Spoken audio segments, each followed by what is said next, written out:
हे here मैं स्टोरीबाज लड़की आज आपको सुनाऊंगी सोनी और महिवाल की कहानी।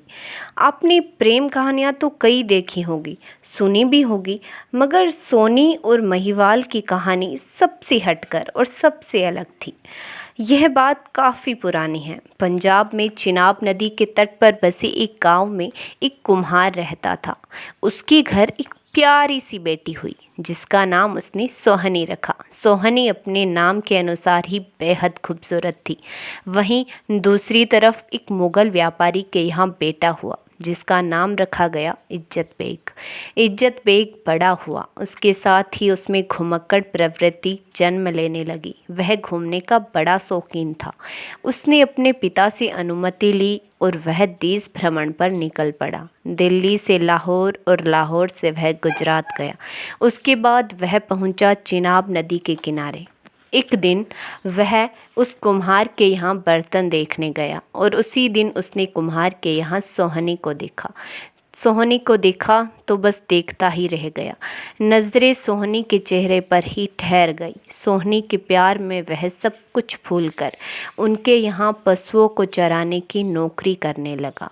पंजाब में भैंसों को चराने वालों को माहिया कहा जाता है, इसीलिए इज्जत बेग भी महिवाल कहलाने लगा।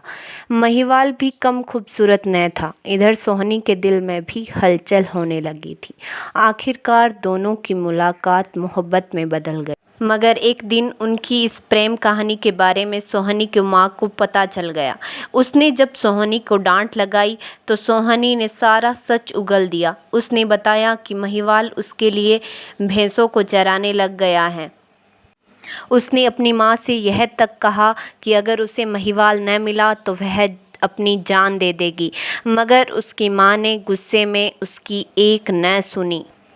सोहनी की माँ ने सोहनी को फटकारा और महिवाल को घर से निकाल दिया। महिवाल जंगल में चला गया और सोहनी का नाम लेकर दहाड़े मार मार कर रोने लगा।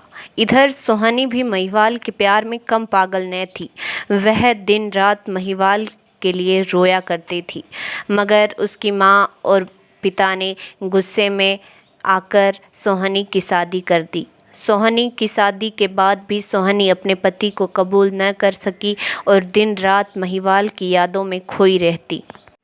एक दिन महिवाल ने अपने खून से लिखकर सोहनी को एक खत भिजवाया। सोहनी ने खत को पढ़ा और जवाब दिया कि मैं तुम्हारी थी, तुम्हारी हूँ और तुम्हारी ही रहूँगी। यह देखकर महिवाल की आंखों में आंसू भर आए। महिवाल ने बिना कुछ सोचे समझे एक साधु का भेष बनाया और वह सोहनी से मिलने चला गया। इसी बीच दोनों की मुलाकातें होने लगी।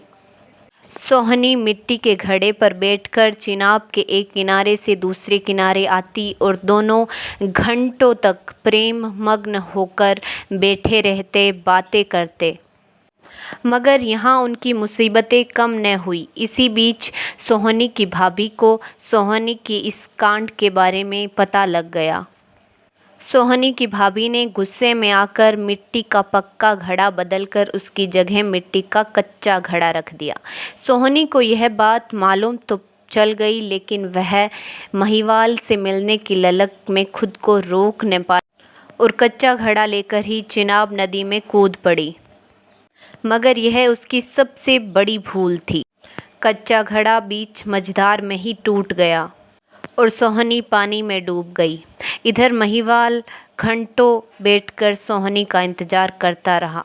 आखिर में जब सोहनी का जिस्म उसके पैरों से टकराया तो वह अपना होश खो बैठा। अपनी प्रियतमा की यह हालत देखकर वह मानो पागल ही हो गया। वह भी सोहनी का जिस्म अपने आलिंगन में लपेटे पानी में कूद गया। रूह से अलग हो चुके उनके जिस्म चिनाब की लहरों में कहीं गुम हो गए। सुबह जब मछुआरों ने पानी में अपना जाल फेंका तो उन्हें सोहनी और महिवाल का जिस्म मिला, जो मरकर भी एक हो गए थे। मोहब्बत का कोई मजहब नहीं होता। सोहनी और महिवाल मर तो गए थे, मगर उनकी मोहब्बत अमर हो गई हमेशा। Thank you. Like, share and subscribe please.